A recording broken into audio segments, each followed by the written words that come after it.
Good evening, ladies and gentlemen, and welcome to Season 4, Episode 25 of the Juco Editz podcast. Tonight, I'm joined by Kaleb Applebey, pitcher for Austin Peay. Kaleb, welcome to the podcast. Glad to be here. Thanks for having me. Most definitely, man. Really looking forward to learning your journey and going to be a good one. Yes, sir. Okay, so Kaleb, first off, I want you to talk to me about playing at Mount Carmel High School. Yeah, it's a pretty small town here in Southern Illinois. Good old 618 here. I absolutely love growing up here. Really the middle of nowhere. It was great to be able to play football, basketball, and baseball here in high school. I learned a lot. I had a lot of great people surrounding me here in Mount Carmel, and it really helped me kind of push me to be the better person on the field and off the field also. So I'm really blessed to be where I came from, and so that was really cool to be able to have such a community here in Mount Carmel, be able to come together and support us, not only me but all the other athletes here too. So that's always great to have. And small town, but great support system, and it was always good to have my family around here too. So all my family grew up around this area, so it was cool to be able to play where my mom went to high school and a lot of my family. So Okay, next, what was your recruitment like out of high school?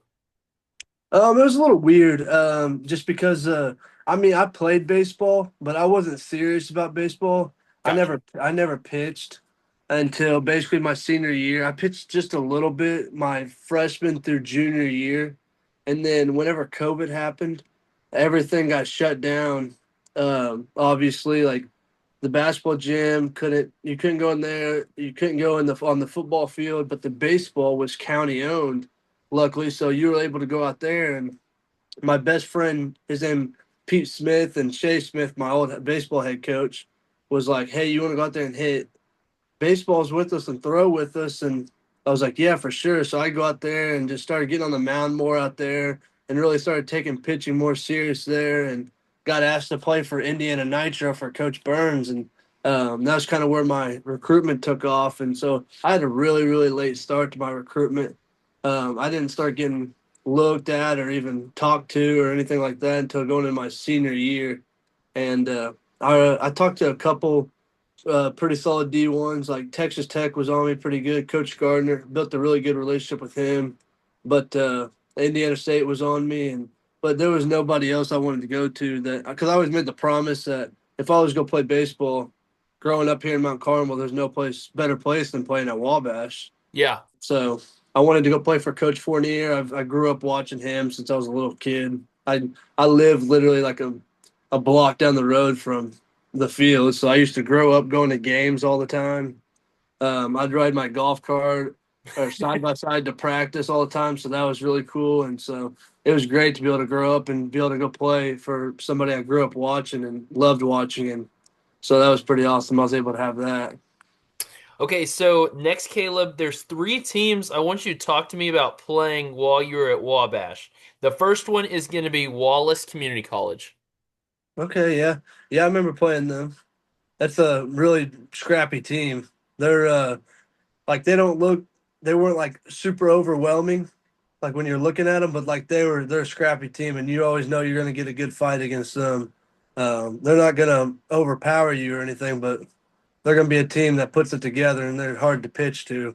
And so I remember playing against them, and uh, I, I believe we beat them, but I believe it was a really close game.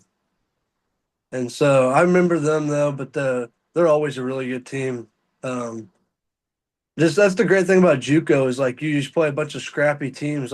Yeah. Like you look at different teams and like of course they're not gonna look overwhelming. Like our team might not look overwhelming, but like the great thing about JUCO is like you go to fight with your brothers every day with like working your butt off, whether that's yard work or that's doing stuff on the field or doing all this or that. But it's pretty cool and amazing how like gritty like JUCO is. And so like every team you play, you know you're gonna have some type of grittiness from them.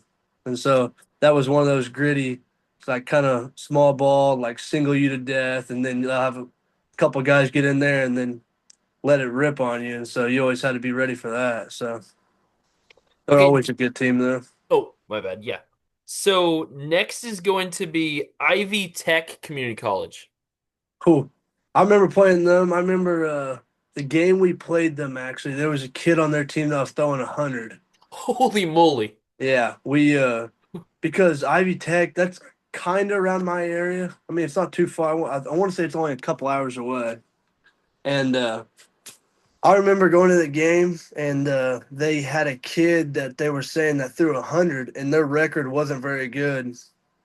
The team's overall record at the time wasn't very good, and so like we were like, no way they got a kid that throws 100, and so we're warming up, and we look over there, and at our field, the bullpen mound's not the greatest. It's basically a flat ground, and Yeah. so we're watching him warm up. It's on the field. You could see who's warming up, and you see this guy go out there. He's not like super tall or nothing like super like, oh wow, this guy's gonna chuck it. He goes out there and the first pitch he warmed up with was like, vroom. You're like, yeah. So yeah, he. I remember him being a little bit wild, but it was still pretty impressive. It's always cool to watch 100 mile an hour. So I've seen it a few times in my time playing against or playing with, and that was one of the times where it was pretty impressive, especially at the JUCO level. Okay, the next one is Vincennes. Oh yeah, yep, yep. That's not too far from me. We play them quite a bit. I've I'm pretty sure I pitched against them. Yep. Yeah, I pitched against them coming back because I was on it. I remember getting hurt, and the funny thing about that was I finally got released to play, and I didn't know if I was gonna throw or we. It was like one of those like kind of midweek games in JUCO, and you're like, it's gonna be a bullpen game basically. And I just finally got released to start playing again after I had my injury for a few weeks, and we get to the field. We have no idea who's starting or anything, and we're over there all getting loose before the game. It's not very long until the game starts, and Forney walks over to me and tosses me the ball and was like, "Hey, you're starting. Welcome back." And I was like, "Hell yeah, let's do it!" And so that was pretty cool to have. And I'm pretty sure I only threw one inning and whatever, but it was good to just kind of get back out there and get my toes back in the sand. So that was pretty cool. Okay, so there's two more that I thought of. The next one is John A. Logan. Oh, John A. That was like our biggest rivals whenever we were playing in JUCO. They're always good. I got a lot of respect for what they got going on over there at John A. They got a lot of really good players. They always get a lot of really good D1 bounce backs. And whenever I was in college, it was always a close game. It seemed like we always had the upper hand on them, but it's like kind of going back and forth as of late. And they're just they're gritty over there also. They have some really cool facilities now too, so that's been pretty cool. Wabash finally stepped up, and we finally got a really big bass barn now, so that's pretty cool. But they got some cool, nice facilities, and I've had a lot of buddies that went over there and played in John A and loved it. It's a pretty cool area too, so it's not too far from Carbondale, which is always a good place to go hang out. Iowa Western. Cool. Yeah, I can I can say a little bit of fun stuff about them just because of the fact that we beat them after falling down the game and then coming back and beating them and then going to the World Series. It was pretty cool to play against them. That game was probably the craziest game that I've ever been a part of, still to this day. That was we had a big tornado that day, Oh, and it was a storming all day. I mean, I've never put the we our coach was because we had to get it in by that day or Iowa, since they won the first game, Iowa Western would have just automatically qualified and moved on. And so we had to get both of them in, and we won the first game by run rule, I believe.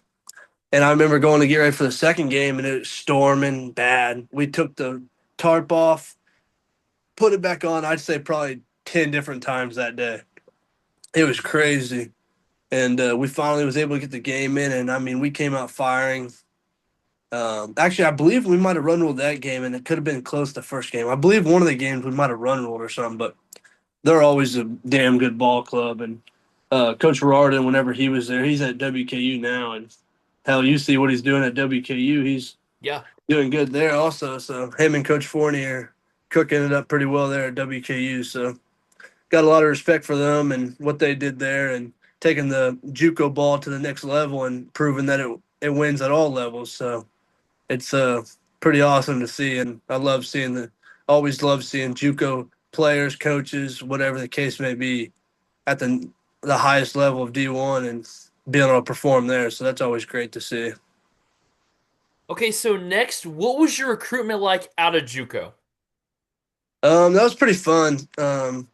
I'd say the highlight of it all was being able to meet Coach Fanning. That's where I got in contact with Coach Fanning, who's my head coach now.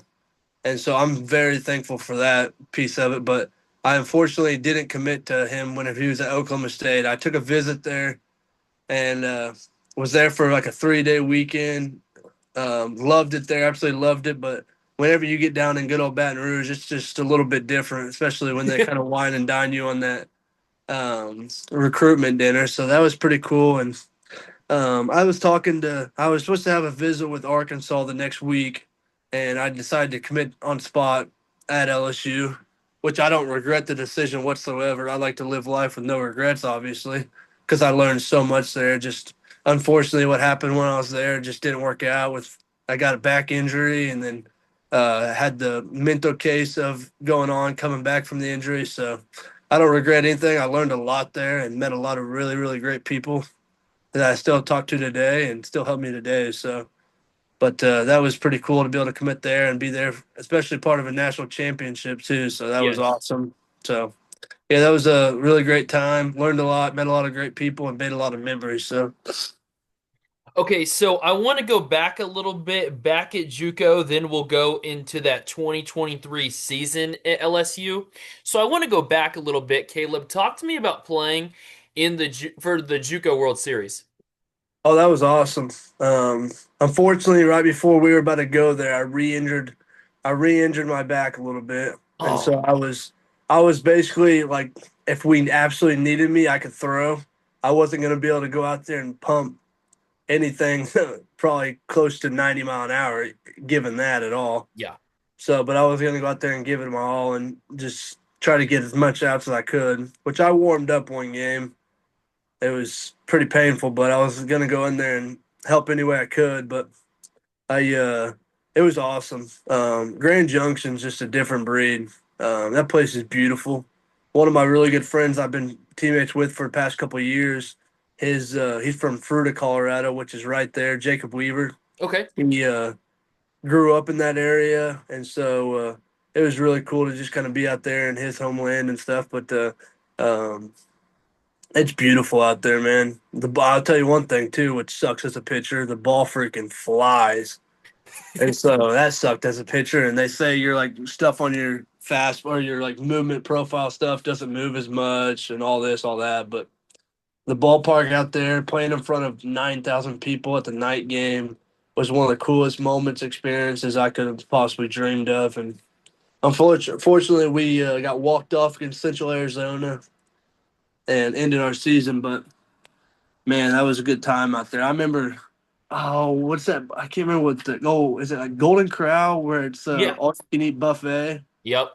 That's where they gave you when we were there, they gave us like a voucher that you would get like basically half off. And so like when a JUCO coach sees a buffet and half off vouchers, then we're gonna go there probably every day, and which we did. And God, I don't think I could ever eat that place again. So, but we went there all the time, or a lot when we were down there. But it was a cool experience. We were able to, on one of our off days, kind of go experience it a little bit, and then we, I think it was like a 22 bus hour ride home that we did a straight shot. We didn't stop at all. We stopped a couple times at a gas station. That was it. So, but that was one of a kind experience, and I was able to share with the guys. And fortunately, we didn't walk away with a win, but to win it all like we hoped to. But it was still awesome, and it's like I said, if you could ever get out there to go out there as a fan or especially a player, like you won't regret it. That place is different. Okay, so now, Caleb, we're going to go back to 2023 at LSU. I want you to talk to me about being a part of the magical season. So, first off, there's multiple games I want you to talk to me about if you remember them. The first one is going to be Texas. Oh, I remember that game. Yeah, of course, that's the famous Gavin Dugas game. I want to say that was whenever he hit that 3-run home run, I believe, in like the eighth inning.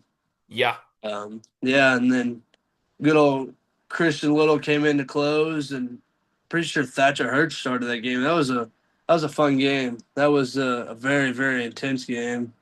Kind of anytime you play any Texas school, that's a different type of atmosphere and type of game, and so it was awesome playing against them and be able to see that and experience that, and then be able to walk away and against UT and with a win is always plus Yeah. plus. So that was pretty cool.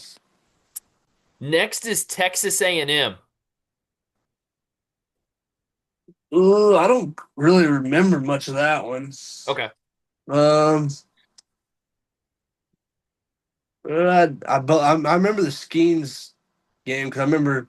Well, hell, you can think of all the Skeens games, and he had 10 plus strikeouts. I was gonna say I remember him Yeah. having a lot of strikeouts, but that was every game. But yeah, that was. I mean, they got Texas A&M. Like I said, just what they say. It's better, bigger, and better in Texas. Like the atmosphere and stuff in Texas is pretty sick. So that was pretty cool to be able to experience that. But um, yeah, it was. I don't remember a whole lot from that though. Okay, next Arkansas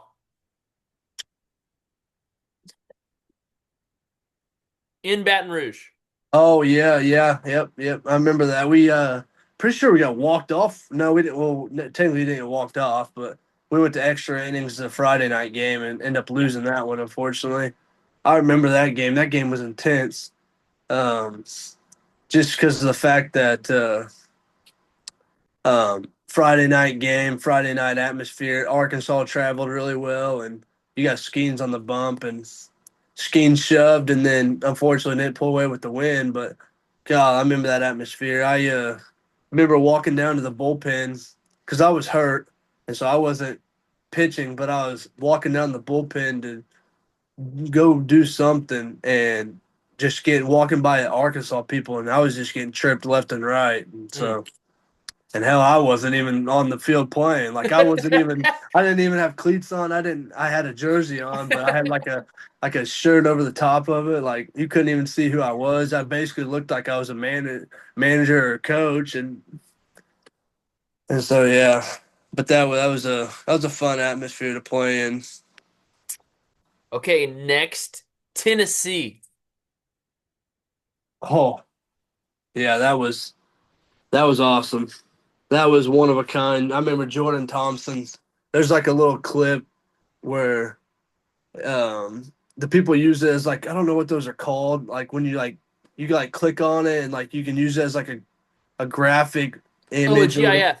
GIF, yeah, yeah, Yep, yeah. GIF. Yep. There's one of those where like I'm out there just like fist pumping, screaming or whatever. And that was on Jordan Thompson's 3-run double, I believe, to take the lead and late in the game. But yeah, that was awesome. We had to stop the game a couple times for that game because we had our fans throwing beer cans at their right fielder. Oh, I remember it was I believe it was Friday night. It was Friday night and we're playing and all of a sudden we had to stop the game because people started throwing beer cans and then we look up in the right field bleachers where the student section was and you see two guys in orange and all the rest is just LSU purple and gold oh. and you see these two guys just getting beat the crap out of and like Hmm. people were getting arrested and stuff like that. People were picking up beer cans off the field. It was crazy. And then I like honestly it kind of lit a fire on us and that was I think right before Jordan hit that or JT hit that. But yeah, that was a fun weekend. Okay, next SEC tournament. I don't really remember a whole lot about that. I remember it's pretty cool, kind of cool setup that they got there. Yeah, And and I remember Hoover. the per diem. Yeah. I don't really remember a whole lot about that, to be honest with you. Okay. Um, Next up, Selection Sunday. What was it like during Selection Sunday, and What were some of the teams you thought you guys could have possibly been hosting? We really, honestly, kind of didn't really know much about that. We were just kind of going into it, and it was just exciting. I remember the whole Raising Cane's kind of sponsored that, being there from Louisiana, so we got a bunch of cool stuff from them. But I mean, it was awesome just kind of seeing our name and then seeing kind of who was coming to us, and I'm pretty sure that was it Kentucky in our regional, or was that Kentucky in the Super Regional? The regional was Tulane and Oregon State. Kentucky was super regional. So Okay, we'll, yeah, that's yeah. right. So Yeah, that's regional, right. yeah, with regional being Tulane and Oregon State, what can you remember from that? I remember Skeens' game. Yeah, I remember Skeens' game that he had was insane. I remember him hitting 101 on like his 100 some pitch. Oh, Because I got the velo showing up there and complete game, and then his last pitch of the game basically was 100 something. You're just like, you look over at Tulane and they're just like looking at him, just tipping the cap at him, like, what the hell are you supposed to do to that? And so that was awesome to see. And then um, just Ty Floyd shoved from there, and everybody else did really well. And so that was cool to win that. And then playing Kentucky is always fun. I was committed to Kentucky out of JUCO just for a split, just for a little bit. I dual committed in high school to go to JUCO for a year, then to Kentucky, and then I ended up backing out of going to Kentucky, and then committed to LSU like a okay. few months later, right before I got to JUCO. But yeah, so that was cool to be able to beat them to go to Omaha. Just completely different atmospheres that you just like kind of dream of playing in, and I just sit back and I just kind of amazes me a little bit seeing that in college, which is awesome, and just how college baseball is just trending upward Yeah. and just getting bigger and bigger each year, and more people are tuning in, and more people are actually taking like toll on how like this game is like legit, and so I think people realize how tough this game really is too. Some people like I always people always talk crap to me like, oh, I get in the box and I take you 450 and then stuff like that. So I think people are like really just kind of realizing how like tough this game really is. Okay, next, College World Series in Omaha. First game, Tennessee. See, that was the one thing that kind of sucked about being hurt when I was at LSU. Unfortunately, I wasn't able to go to the World Series. Oh, I had to stay back and do all my rehab stuff. There's about five of us, because you could only we were only allowed to have somebody in the dugout, which I regret. They called me and asked me if I wanted to come up, and I just happened to, because I finally got released like 2 days before they left to be able to go throw, and so I was like finally excited. I get to go play summer ball. I get to go throw, and I was all for it. And I went to go play. I went to go leave, and I remember getting the call like, "Hey, you want to go to Omaha?" And for some reason, I remember I didn't go for some stupid reason that I regret so much now just to experience it. yeah. And so I kick myself in the butt for that all the time to not experience that.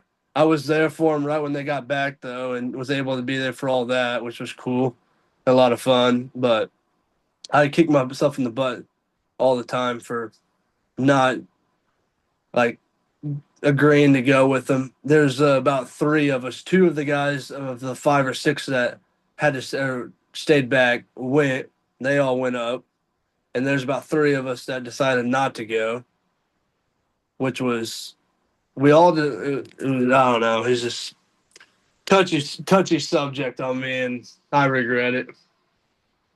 All right. So, next, Caleb, I want you to talk to me. What was it like playing with Paul Skeens? It was really cool. Um, a lot of people kind of look at him, and then like people always see like him on TV and how serious he is, and I always get the question like, was he a dick? And the great thing about Skeens and like Cruz and like all the other guys like Joe Bear, JT, Ty Floyd, Riley Cooper, like Blake Money, like all those guys, like they're just a bunch of genuine dudes, and like they're like boys. They're like your boys, and like Yeah. they're like really great guys. Like I remember, like Skeens probably doesn't even remember it, but I remember sitting down and me and him talked, and because he had a little bit of a back injury at the end of the fall, and I just kind of re-injured my back again, coming from JUCO and hurting it there, and kind of playing hush hush with it, and then hurt it again when I got to LSU, trying to do too much and trying to show out too much in my first year there. And I kind of sat down and talked to Skeens for like, I mean, it was probably a good bit of maybe 45 minutes to an hour. And he just kind of talked to me for a while and just kind of reassured me and just kind of went through the mental stuff of it, to everything about me, and kind of telling me not to try to do too much, all this and all that. And so like that conversation has always stuck with me. And it's pretty cool. Like people get what they deserve, and that guy deserves a lot. Like that guy's a genuine guy. He was great. He was hard ass worker. Like I learned a lot from him. That was one of the moments I could take back from being at LSU that I'm thankful for. Even though I never got to play, being injured and stuff, that I got to learn a lot of the great stuff from him and a lot of the other guys there too. So that was pretty cool, and that was awesome to be around them and being what it's like being around like a champion level mindset kind of guys like that. So that was pretty awesome. Okay, next is going to be someone that has been on my podcast and someone that I'm friends with. Nate Ackenhausen. Oh my God, that man! I love that man to death. I unfortunately, I wasn't able to go to his wedding the other day, which sucked. I love that guy a lot, man. I got a lot of respect for him. Good old nasty Nate. What he did in the College World Series was one of a kind. Me and him lived together Okay. for a year and a half, so that was awesome. He's a JUCO grinder, Yep.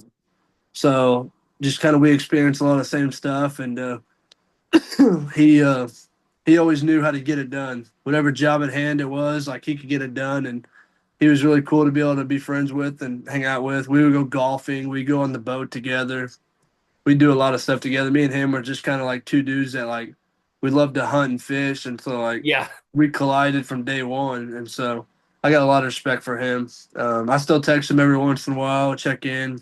The Royals got a steal, get Yes. him. I'm surprised he didn't go a year earlier, which I was kind of shocked about. But yeah, he's really good. He's an awesome guy. He's a good old country boy, just like how I am, and it's just he's just a different type of breed. And like he went from low A to triple A this year, and he was Yeah. producing at triple A, and like they're gonna see that they're gonna use him. He'll be up in the league within the next probably within 3 4 years, I'd say. I He's agree. like he just knows how to get out. It's like he's not gonna go in there and like blow 95, 97 by you. He's gonna go in there and get like 99.3, but he's gonna dot up everything he has. Yeah. So, but yeah, I learned a lot from him, and he's just a great guy, and love that guy. So he's pretty awesome, and I really wish I was able to get out to his wedding, and unfortunately, I wasn't able to get out there. I had a bunch of doctor's appointments that I had to go back and forth from, and so that was unfortunate. But I wish him and his wife nothing but the best. So Okay, next Caleb is another guy who I know he's unfortunately not been on my podcast yet, but he's going to be here in the come future. Jason Bowman. oh yeah, Bowman. Yeah, I've known Bowman for a long time. He's just like he's a great guy, and I love him to death. But he's just had some of the worst luck, and shit happened to him. I remember at LSU when we were there together, he got in a car wreck, and it cut open his fingers, like right Oh, here on his finger. And every time he'd throw a pitch, it would bust open, bleed, and so being banged up and uh, injured at a big school like that, you kind of get thrown to the back a little bit, and especially if you haven't produced for him or anything like that. And so that was just an unfortunate event for him. But I still stay in contact with him nowadays, and he's a great guy, and I appreciate everything that he does. And it was cool to be able to. He was a. I didn't play with him at Wabash, but he was a year before me, and he had a little bit of an injury there, but he's a great guy, gritty guy. I wish him nothing but the best. But yeah, he's a really great person to talk to, and if like you like to pick people's minds about baseball, like that's a guy to do it. Like he knows baseball. Okay, next. So after the season at LSU, you decide to enter the transfer portal, go to Austin Peay. So 2025, we're going to jump ahead of 2025, okay? 18 appearances, 3 and 2, 3.98 ERA. So there's some games on here I want you to talk to me about. The first one, Arizona State. Oh, yeah, that was a fun one. Just kind of getting back out there because it had been since I was at JUCO that last threw in a real game. Yeah. And even at JUCO, I only threw like 6 innings or something like that. I didn't get a lot of experience there just because like my back injury, like I was battling a little bit, and they didn't know what was going on. And then finally got to figure it out at LSU. And then by the time I got that, then I ended up leaving. But it was awesome to be able to get out there. Um, Shout out, of course, Coach Fanning for believing in me because entering the portal when I was at, I'll backtrack a little bit. Entering the portal when I was at LSU, Yeah. um, just kind of not having a lot of video on me, not a lot of game performance. And Coach Fanger remembered me from my Oklahoma State days on visit, and he called me. It was funny though. It's a great story. I went down to Tread in North Carolina. It's like a throwing facility there, and I was there training, um, and I couldn't figure out how to get in the portal at LSU. It was really late at night. They'd always already contacted me. I couldn't figure it out, and they told me what to do, but my couldn't get in it for some reason. And then it was like 10:30 at night, and I had a bullpen the next day, and I was like, I finally got in. I'm just gonna put my phone down, and then hopefully I wake up to somebody calling or texting me.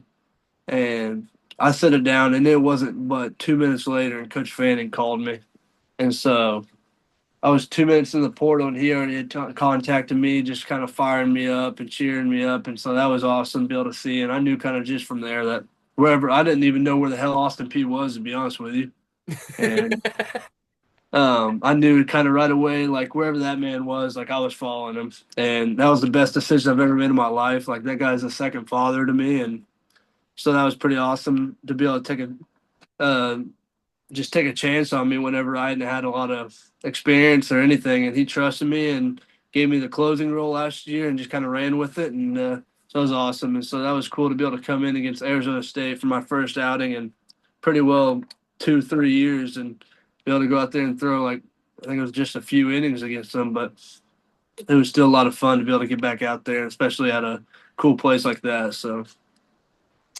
Okay, next, Purdue Fort Wayne. oh, I remember that. That was our, I think that was our home opener, but Yep. golly, that was cold. Yeah, I remember that day. It was cold, windy, rainy. We to play that game, we had the whatever you call it, the tarp on the field, Yeah. and we had to break off ice and snow off of it to play that Oh, game that Friday night. We ended up moving during the day, of course, but yeah, that game was cold, wet, rainy, and I remember that. Warming up for that one sucked. You kind of I didn't feel loose until like I, I think I threw 2 innings that day, maybe, but I didn't feel loose for a while. It took me a while to get going. Eastern Illinois. Oh yeah, they were. That was pretty cool to throw against them just because they're from Illinois. I'm being from Illinois. Just it's always cool to throw against people you know in Illinois, and like I knew a couple of the guys that are on the team, and so that was fun to be able to throw against them. And I think I got to throw twice that weekend, which was cool. And so that was a good time. And I remember coming in, I think I had the bases loaded, no outs, and came in and was able to get out of it. So that's always fun being a closer and doing that. Central Arkansas. I threw against them twice. They got my ass one time. Well, really, I got myself. I was playing freaking cricket with them. I was bouncing the ball to them. That was that was one game that I wish I can get back. I think I gave up like 4 or 5 runs in 1 inning. Mm. I couldn't get a freaking out, and then finally I got out of it. But fortunately, that was one of my losses on the year, and so that was a scrappy game by them to kind of piece together some stuff because like I was throwing quality pitches in there, I just couldn't get them to chase anything, and like I just was biting the corners instead of just throwing it down the middle, and so I was really biting my own ass on that one. North Alabama. Oh yeah, I remember them. That was I don't know for some reason this year like that was one of the more fun games that we played.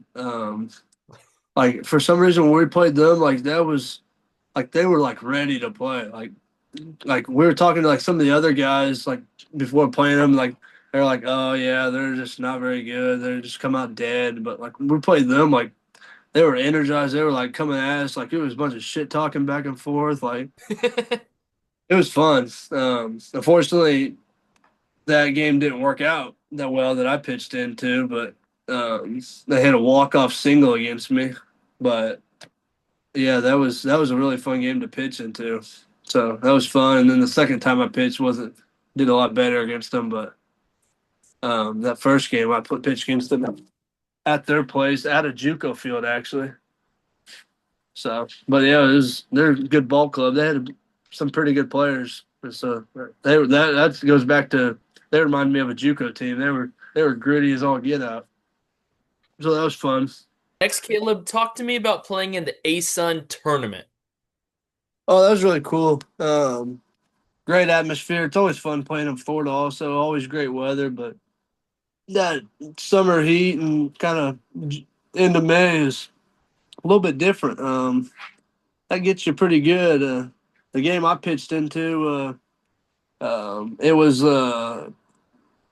the night game, but it was good that the sun finally went down because it rained all day that day. The game got pushed back, and our game got moved to night game, which is cool because under the lights and stuff like that's always fun. But it was able to kind of cool off a little bit at least. But golly, that sun playing in that gets you. I'm a guy that gets burnt pretty easily, and I think I layered and layered and layered and layered in sunscreen while I was there in that trip, and so I don't think I think I went through probably 3 bottles of sunscreen myself. But no, that place is awesome. Stetson's got a beautiful field, and I wish it kind of got packed out a little bit more. I wish it was kind of just a little bit more respect for the ASUN tournament stuff. But yeah, it's a fun place to play at. Fun atmosphere, good competition, and it's always great playing there and kind of being in DeLand and just kind of the place we stay at. It's kind of right down the road from this taco joint that past couple of years that me and the guys will go to and hit up about. It's like a little bitty taco truck, but it's got some of the best food I've ever had, and I look forward to going to that every year. And so that's kind of usually always the highlight of that. And then the days off, we'll go to drive up to Daytona, which is about 40 minutes away, 30 minutes away. And so we'll kind of go to the beach, go get some good food there, and kind of really relax and try to not be out in the sun that much, but we'll go out there and kind of walk in the sand, which is always fun. But yeah, that place is beautiful. That place is great, and it's always fun playing there. And it's always fun to be able to play against Stetson there in the tournament. So that you always know that game's going to be fun, chirpy back and forth. They're always a good ball club. We're always a good ball club, and it's fun just going back and forth with them. So I think this is the last year we'll be in the same conference with them, which kind of is unfortunate. I can't remember what conference we're moving to, but that kind of real rivalry you got with Stetson is always kind of fun to play against them. You always know it's going to be a good battle, and you're going to get both each other's best. So What are the lessons that you learned in your expectations going into 2026? I've learned a lot over the years. I feel like as a me personally, um, I try to be too fine with everything. Like growing up, I grew up around mom and dad who have worked their ass off to allow me to do the things that I do. That I'm very grateful for them. Both of them are my heroes and people I look up to greatly every day, and I love them very much. And I'm a big family guy, and I just see them go about life, and I know that um, it's not as easy as they make it seem, but it seems like everything is always perfect, and they always make everything perfect just because how hard they work and all that. And like I always want to be perfect just like them. I always say if I can be half the person as they always are, then I'll be doing something very special in this world. And so I always just feel like I'm always that guy that tries to make things too perfect or this or that instead of just sometimes you should. The way to do it is just got to be gritty and just get after it and get in there. And it like we always like to make a saying that it doesn't always have to be pretty, but it's got to be gritty. And Yeah. so just kind of getting in there and getting after it and not worrying about. Sometimes I kind of like to hang my head a little bit on some of the results. Like if I throw a bad pitch, I'll kind of think about it a little too long, maybe, and it affects the next pitch instead of like not necessarily caring less, but caring less about the stuff that doesn't really matter and kind of moving on. Like obviously, I'm going to care about a lot of great things, but not kind of worrying about like the stupid stuff that may go on or worrying about this or that, and just kind of just keep going after and keep doing me and just keep trusting the plan and just keep attacking. And so, but we got a lot of great goals as a team going into 2026. Like this is one of the best teams we've had here in Austin Peay. I've been here for this is my second and a half year here so far, and so we got a lot of. I've been blessed to play with a lot of great people since being here, and a lot of great players. Handful of guys that got drafted, and a lot of great teams, and couple championship regular season teams. And so, like this year's obviously step one, win the regular season. Step two, like win the conference tournament. And step three, like regional, and four super, and then go to Omaha and win that as well. So like we got a lot of great goals this year, and we plan to kind of just really attack them and give it our all, and just make those things kind of turn those dreams into reality. And so I definitely think we got a really, really great group of guys this year that's going to make it happen. And it's just kind of how it's all up to us now. Like we put the work in the fall, and the fall's fun and games, and a lot of hard work, and get your friggin' dick pounded in. But God, we're ready to go now. So this is where the fun begins. Okay, so next, Caleb, there's two players that I want to ask you if you know about. The first one, Mac Mitchell. Oh yeah, yeah, I know Mac. I Yep. played. He's at Edwardsville right now, isn't he? Yep. Yep, I know Mac. Yeah, I played at Wabash with him. Great guy, Canadian guy. Yep. I've been able to play with some really good Canadians actually. My roommate now from Austin Peay is Canadian also. So, but yeah, he's a really great player, great person, funny guy, great guy to Yep. be around, and just a very genuine and down to earth guy. So it's always those Canadian guys are just different. They're good at baseball, and they're like you're not going to get anything too cocky out of them. You're going to get genuine guys that you Yeah. just love being around. So he's one of those guys, and it was fun playing with him. I didn't get to know him all that super well, but I got to know him well enough that he's a damn good ball player, and he's a great guy to be around. So, and he was always a great teammate. So, Yeah. He's been on my podcast. And then another guy that you potentially know who is also at Wabash, Jacob Frost. oh, Frosty. Oh my God, man. I that's one guy I kind of wish I've talked to a little bit as of late. I don't know who drafted him in the draft this year, but they The got to steal. Dodgers. The Dodgers. Dodgers Yep. got to steal. See, Dodgers know how to draft, and it's paying off. Well, I guess they really did draft a lot of people they have, but they use them, develop them really well, and use them as trade pieces. But yeah, he's a guy. I love that guy to death. I wish I talked to him a lot more as of lately, but man, he's a great guy. He's just one of those guys. You flick him the ball and he's gonna get it done. Yeah. Um, he's a he's a go getter. He's a gritty guy. He's an awesome guy. And talk about a genuine guy. Like that man, just he's a different breed. Like he's awesome to be around. And so that was pretty cool. When I hit the portal, I talked to Kansas State a little bit, and so Okay. I talked to him a little bit. That's probably about the last time I talked to him, kind of deeply and stuff. So, but man, I miss being around him, and all the other guys, of course, too. But man, he was a great guy. He was fun to be around. We played catch every once in a while together too. So, but yeah, he's awesome, dude. I got to watch Frosty this past year at K-State all season because I go to K-State. So, Oh, nice, yep. nice. So I got to Hell watch yeah, him. Yeah. He's a really good pitcher. hell yeah. Okay. So next, what I want you to talk to me about is what is your welcome to JUCO and welcome to D1 story? Um, welcome to JUCO. Welcome to JUCO was basically probably the time where, because like at the freshman level, that was my freshman year. I lived at home because like I said, I'm like a Yeah. mile away, or block away, mile away, whatever. um, I would say my welcome to JUCO moment was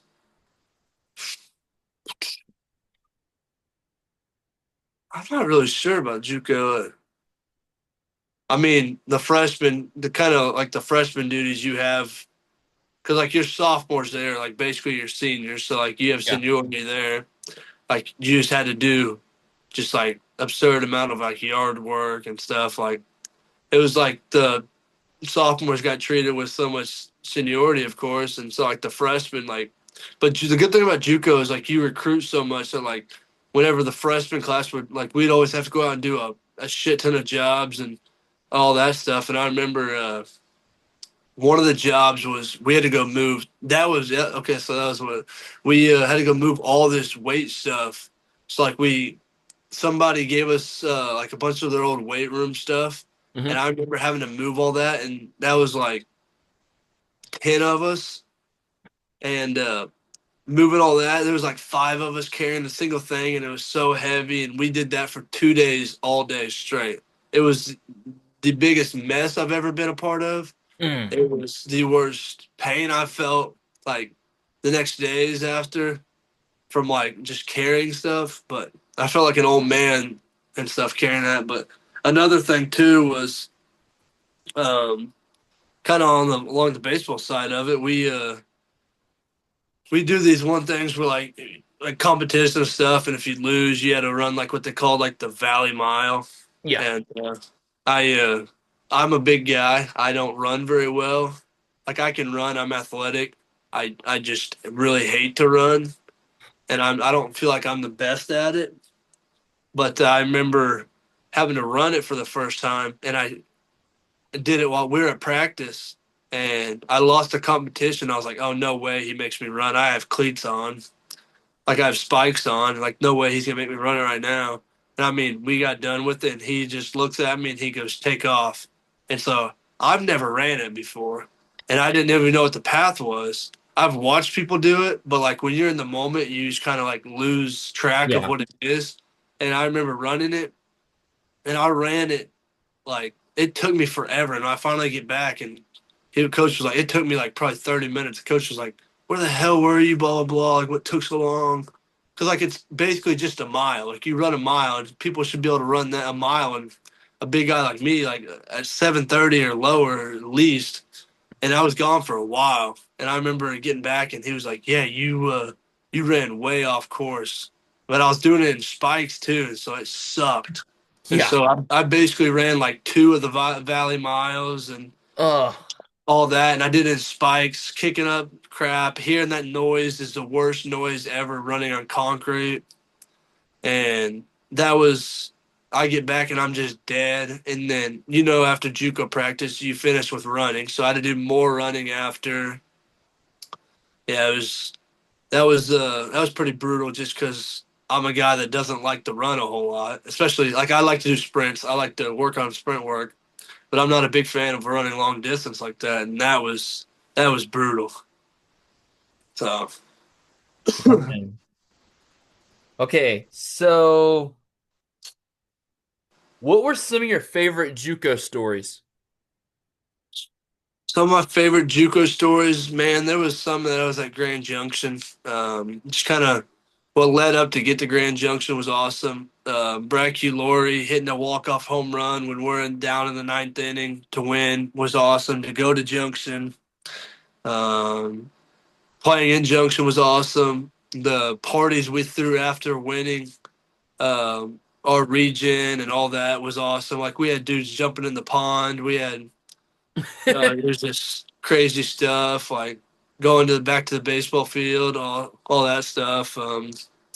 Just kind of like you have just like so many like looking back at it, like you have so many different memories from what goes on in JUCO. Like I remember the memories we made just raking leaves to make money in the fall, doing stuff like that. Um, we worked a metal concert where I was probably 10 feet away from the guy singing, and it was the worst singing I've ever heard. It was somebody just screaming bloody murder in my ears, and I was like the security guard for it. We worked a we worked a dirt track race indoors, which was the loudest thing ever. And I remember working security for that, and I confiscated probably over 100 pocket knives that night. And the guy was, I was like, "What?" At the end of the night, I was like, "What do you want me to do with all these?" He was like, "Hell, just keep them." So I walked home with some of the coolest pocket knives and was giving them out to everybody. And people was like, "You should sell those." And I was like, "I'm not selling them. I'll just give them away." But that was cool. Um, Going down to Florida to play in that was cool. Like, there's just so many different stories. Like, I could sit here and talk about a bunch of them all day, but just the what tops them all is just the memories we make in Grand Junction and what builds up to before the year. Like every fall that I've been a part of, I've been in college 5 years now, and every fall that I've been a part of, like that's your time you really get to be with the boys and like you're frat guys on a baseball field, and Yeah. so like you're partying like with the boy. Like the best parties I've ever been a part of were not bars. They weren't um, house parties with a bunch of people. They were by a campfire with all the boys and just having a cold one or just sitting there and just talking and hanging out and just creating some of the best memories. And that's how like you get close on the field, but you get really, really close off the field. Right. So like I'm not even necessarily just talking about partying. I'm just talking about just being with everybody. And Yeah. so that's really awesome. And so that's the great thing that about JUCO is like you're right there. Like Yeah. everybody is right there. You have to stay in the dorms right there with everybody. So that's pretty awesome. Favorite JUCO places that you played at and D1? Favorite JUCO place was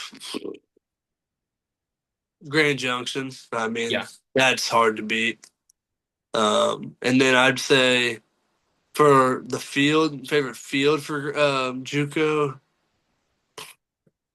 Oh, what's that place called? It's like it's by St. Louis. It's like it used to be an Lincoln old Land? no, it's oh what the I can't think of I think St. Charles maybe plays there Oh, now, St. maybe. Charles. Yeah. I think it's the old Miners Stadium, and that's like their home ballpark now, I want to say. Okay. Yeah. And because that team's no longer an indie ball team, and so they just kind of took it over. And so that place was really fun. It was basically like playing at a pro park, but that's technically their stadium, so I Dang. guess that counts. But so that was cool to play there. And then whenever I got to D1, I've been fortunate to play at Mississippi State a few different times, so that's beautiful. Baton Rouge was one of a kind, also, and just like all those SEC schools are just kind of different. But I mean, nothing compares to Raymond Seahan Park there in Austin Peay. So that place is awesome. Okay, so what was the food like in Louisiana? Cool. Oh, that place is got everything.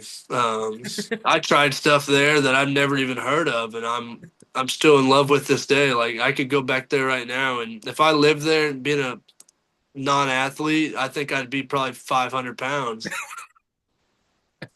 You have all the food in the world you want. Like it was awesome because we were all the per diem we were getting.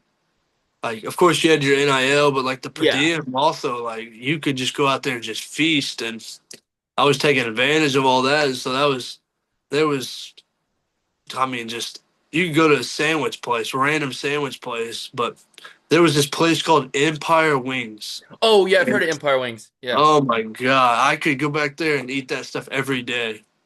I would get 20 wings and like their loaded fries or whatever. Yeah, with the Oh my different God. stuff they do. Yeah. Yeah. That place is insane. So that's one of the places like I if I could ever get an NIL deal with them or just a deal with them to get free food for life, that place is even if I didn't get an NIL deal, I would probably and I was ever down there, I would for sure stop there. That place is insanely good.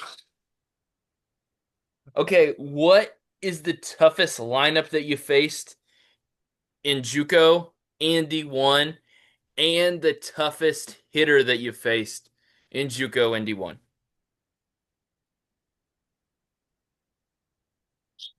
I would say that Florida Gulf Coast team last year, they had a really good lineup when I was at the D1 level.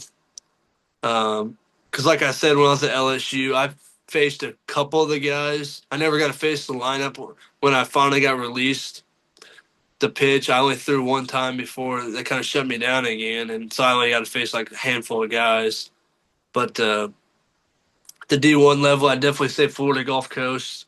They got a kid, Evan Dempsey, two-way player of the year last year. He could rake.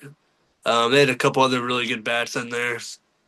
Um, yeah, they're a really good ball club that I threw against last year. So yeah, they I played against a couple of them this summer too in the Cape, which was cool. Seeing them kind of represent the ASUN also, so it's always fun playing them also. So, but that was definitely Florida Gulf Coast was definitely the best Division One team I faced, I would say, or ASU is up there for sure. Oh yeah, Arizona Arizona State. State, yeah.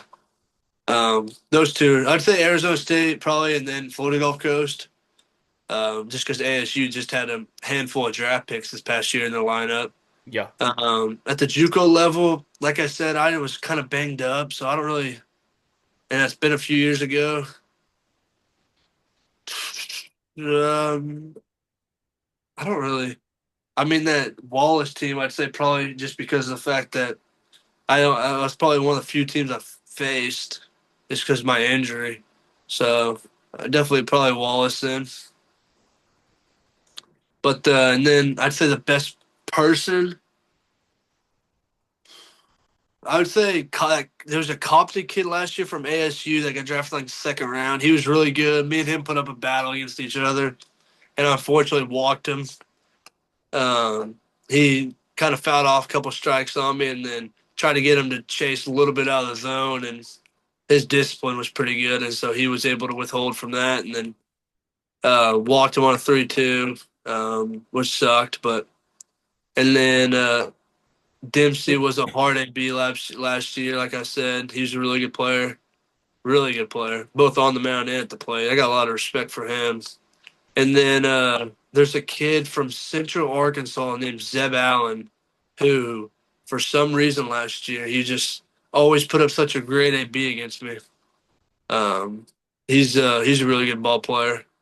He's a really great player. He's a really great person as well. So at least I was able to have a hard AB against somebody that I really respect. So, Yeah. but yeah, those are the three guys I'd say probably I went toe to toe with last year. That was pretty hard to either get out or put up a good AB or good fight against me. Okay, next, I want you to talk to me about playing in the Cape. Oh, that place was that was a lot of fun. That was a one of a kind experience.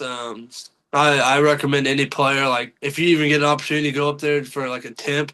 Like I was on a temp. I got asked to go up there 2 weeks before the opening day and asked me if I could be up here for opening day or 2 days before opening day for practice. And I was like, yeah, for sure, I'm in. Like, get me set up now. Tell me when to pay, when to be there, who I'm going to, all that, and I'll be there. And I went up there and pitched really well and got offered to stay there full time. And it was just a surreal experience. My host families, I got blessed with amazing host families that I still talk to now. I got put up with two different ones. The month of June, I was with somebody because, like I said, I was on a temp. So they only planned me to be there I was only told I was going to be there for 10 days until the other guys got there.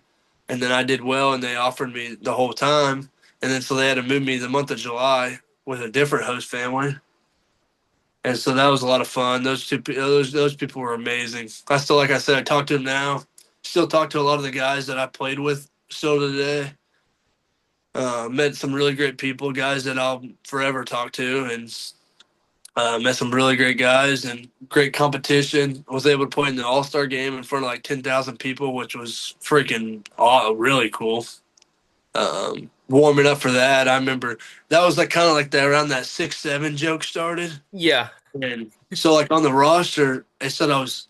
like Kaleb Applebey, like the height and Yeah. weight. My height on the roster was 6'7", Yup. and I had little kids like I mean all day in the bullpen because like my bullpen was out there in right field where you could just walk over there to me. Like fans were like from 5 feet away from me. Like you kind of had to watch out whenever you're getting hot for the game because like people are gonna be next to you, and people were kept coming up to me and doing that to me, and I'm like, what the hell are they doing?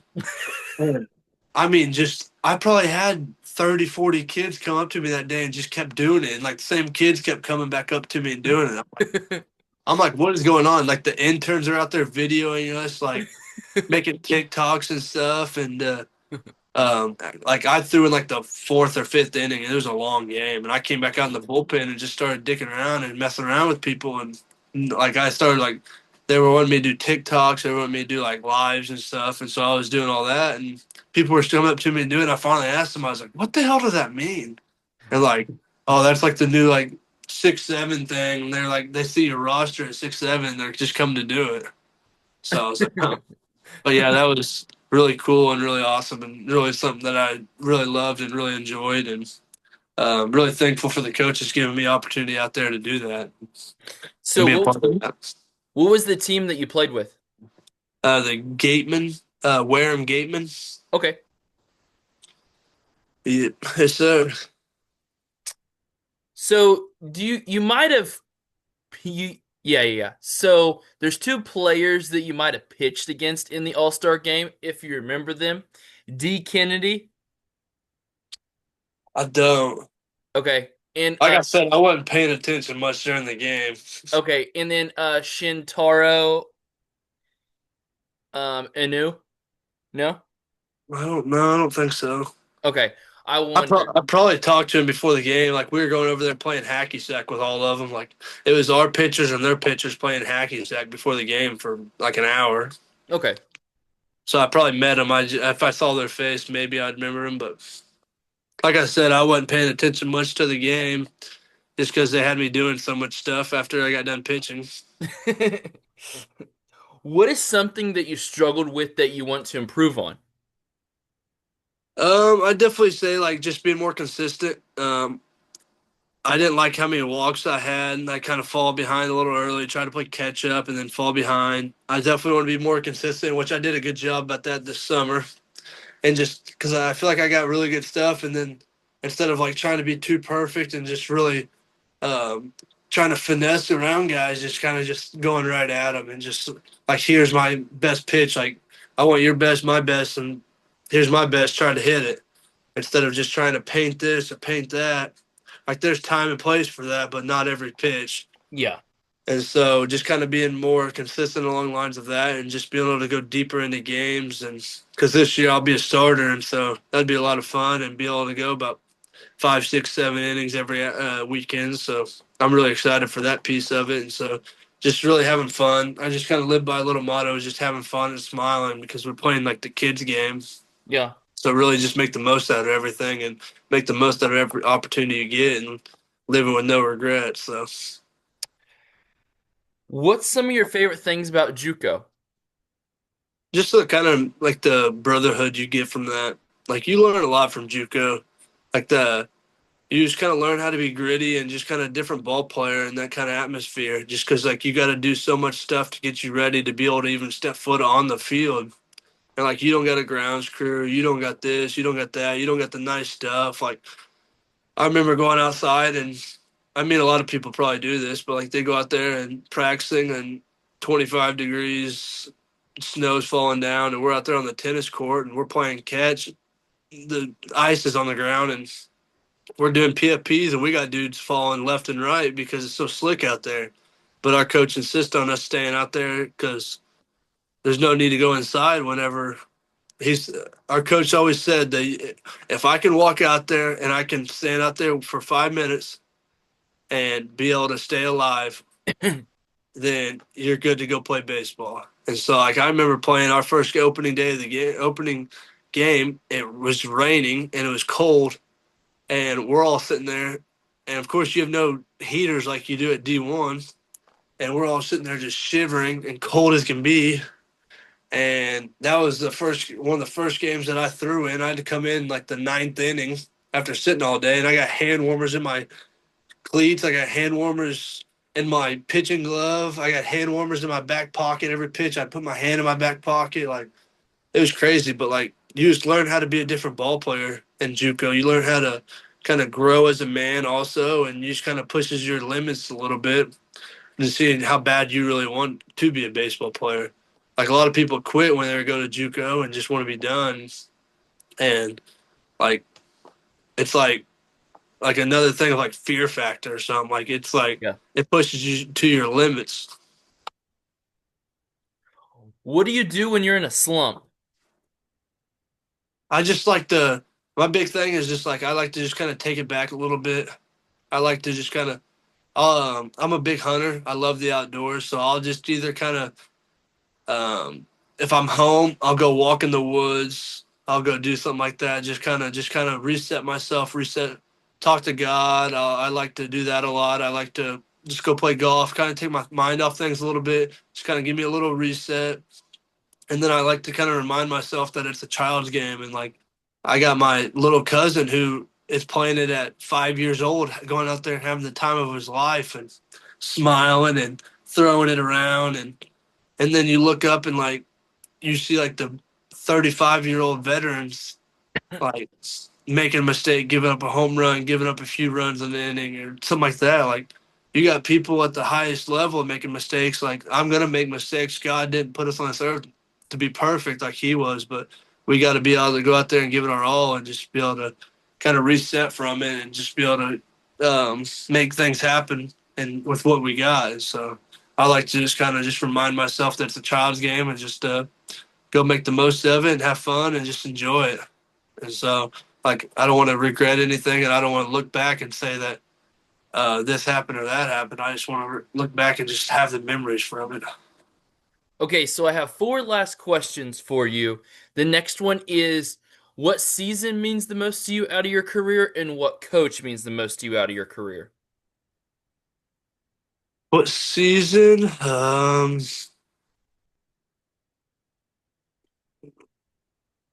Like in college or Yeah, all of them. All of them. like high school or anything? Anything. Let's see here.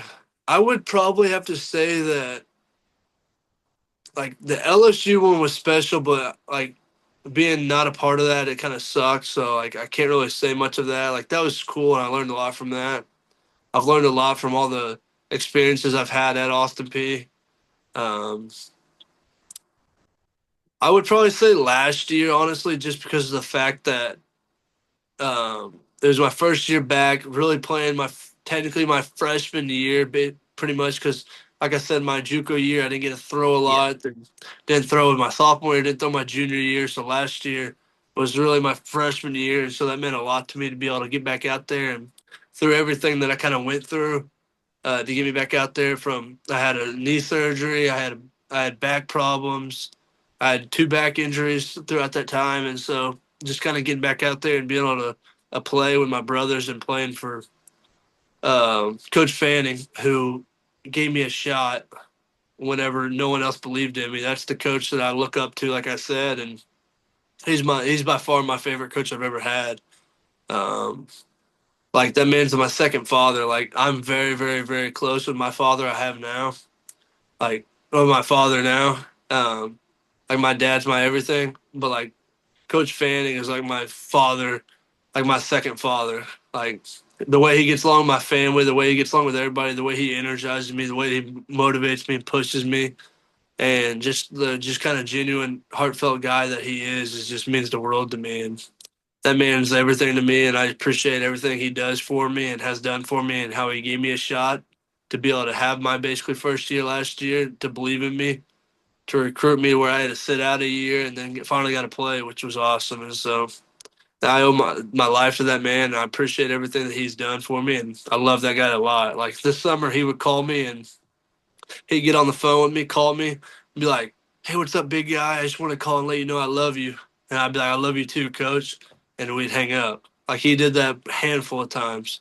Like he would call, text me all the time. So it was really cool to be able to have that. And so the bond that we both have together is awesome. And I just love how he goes about life as well. So Okay, what three people do you know in D1 and the minors that went JUCO that you would want to see on the podcast? there's a kid named Jake Madden. You ever heard of him? I have not yet. He got drafted by the Angels and got traded to the Rockies. He went Oh, to okay. Northwest Florida, and whenever I was there, he was a great guy. I'm just kind of going back to like my year, Yeah. and so like I remember me. It was me. Jacob Mizorowski would be a great one to have, of course. I Yes. definitely you probably know who that is, obviously. So Most him. definitely. I remember being committed. He was committed to LSU at the same time, so like I got to know him a little bit through that. So Jake Madden was a really good ball player. He's a guy that throws 95 to 100. Mizorowski's, as you know, stud. Yes. Let's see who else is another one. I've not had Frost on yet. Frost would be a great one. Um, oh, R- John Hogarth, Okay. Jonathan Hogarth. He was he was on the Murray State team that went to Omaha last year, and he was on my Wabash Valley team when I was out here. And he's one of the greatest guys you'll probably ever talk to. He's amazing, amazing, amazing guy. So I'd reach out to him too, and he's in the minors for the Phillies now. Okay, bet. So Okay. those are three guys. Okay, so then the last thing I have for you is what advice do you have for high school players and JUCO players trying to make it to the Division 1 level like you have? Just don't quit. You're gonna go through a lot of adversity in life, and for me, I went through a lot that it would have been really easy for me to just kind of step away, which I wanted to. But when you surround yourself with a lot of great, successful people, that they won't ever let you quit. And that's how you know you're around a lot of amazing people. Like I wanted to quit after my second back injury when I was at LSU, and right before I hit the portal, and I was like, I don't want to go through the portal again.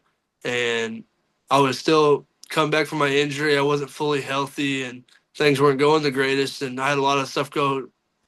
Like I wanted to just drink, and I wanted to party, and all this stuff. And I had a lot of people just kind of sit me down and talk to me. And um, when adversity hit, like I just kind of wanted to shy away from it a little bit. Like I already went through it a couple times with a surgery with my knee and my back injury, and finally that third thing hit, and I'm like, and like going through like a mental battle. Like you're gonna go through so many ups and downs in the game of baseball. Like you got to be able to get back up whenever you get hit hard, and like it's not always gonna be easy. It's not always gonna be fun, but like when you look back on it, like after getting battling through the shit that you got to go through, like you're gonna look back on it, smile, and be able to pat yourself on the back, knowing that like you made it through some of the darkest times, and like through it all, like you got to just give it all to God as well, and just kind of put it in His hands and know that His plan's not going to ever steer you in the wrong way, and just kind of trust in it.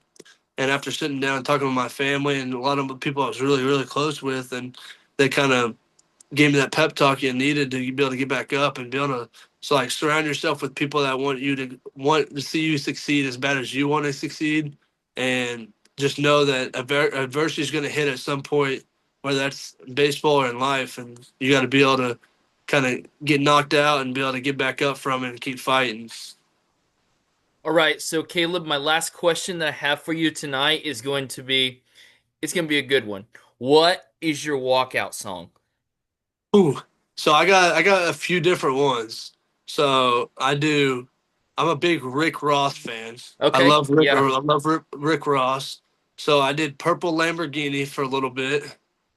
I did Low by T Pain and Flo okay, Rida, just because it says apple bottom in it. And yeah. so like Applebey, apple bottom. So that was cool. And then I'm a country guy, so I did a little bit She's Country by Jason Aldean. Oh, yeah. And so I just kind of like the way that started and the beat of that. But those are the three that I used, and I'll probably use again this year and the rest of my career. So just kind of, I always just kind of give them the three to our announcer guys and whatever kind of atmosphere. that we have that he thinks would be best for it. Like a lot of times during the day, he used my country one. Yeah. At night, he would always use my low T-Pain ones. And so the purple Lamborghini would get mixed in every once in a while if the crowd was really packed. Because that kind of, that get, like Rick Ross can really get you going. Yeah. And so those are the three that I'll use and definitely probably use this year.